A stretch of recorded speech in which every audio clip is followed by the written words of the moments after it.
అస్మద్గురుభ్యో నమః. శ్రీమతే రామానుజాయ నమః.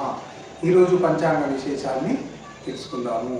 27 అక్టోబర్ 2025 కార్తీక మాసము శుద్ధ షష్ఠి సోమవారము.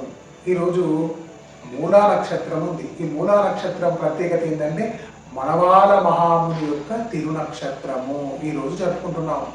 అదేవిధంగా మూలా నక్షత్రం ఉంది కాబట్టి శుభ కార్యక్రమాలు 11 గంటల వరకు కూడా చేసుకోవచ్చు. వివాహము, విద్య, వైద్యము, ఉపనయనము, నామకరణము, అన్నప్రాసన, చౌలము, నూతన వస్త్రధారణ ఇవన్నిటి కూడా అనుకూలంగా ఉంటుంది. ముఖ్యంగా కార్తీక శుద్ధ సోమవారము 7:30 నుండి 9 గంటల వరకు రాహుకాలం ఉంది.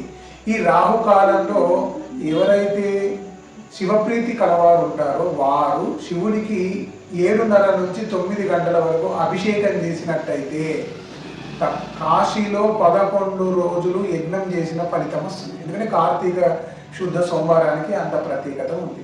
ఇంకొక విషయం ఏంటి అంటే మనము ఈ తమలపాకు కానీ, చిక్కుడు ఆకు కానీ, ఉసిరిక కానీ, మారేడు ఆకు కానీ మట్టి ప్రమిదలో నెయ్యి నూనె కానీ, నువ్వుల నూనె కానీ దీపం వెలిగించి మూడు దీపాలు ఒకటే దానిలో 3 వత్తులు వేసి 3 దీపాలు వెలిగించి బ్రాహ్మణునికి దానం చేస్తే మంచి ఫలితం కలుగుతుంది.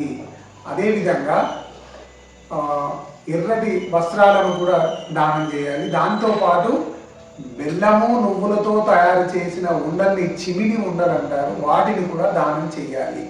ఇంకో విషయం ఏంటంటే సాయంకాలము మనము దేవునికి నైవేద్యంగా కొబ్బరికాయ కొడతాం కదా, ఆ కొబ్బరికాయలో నువ్వుల నూనె పోసి దీపం వెలిగించినట్టయితే చాలా బాగుంటుంది. కార్తీక శుద్ధ సోమవారం సాయంకాలం ఇది పద్మపురాణంలో ఉన్న విషయం. ఇలా చేయాలని కొబ్బరికాయలో ఆవు నేతితో దీపం వెలిగిస్తే చాలా మంచిది.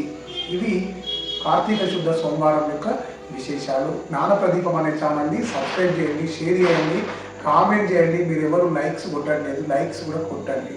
అది ఏం రామానుజదాసన్, మీ వేణుగోపాల్.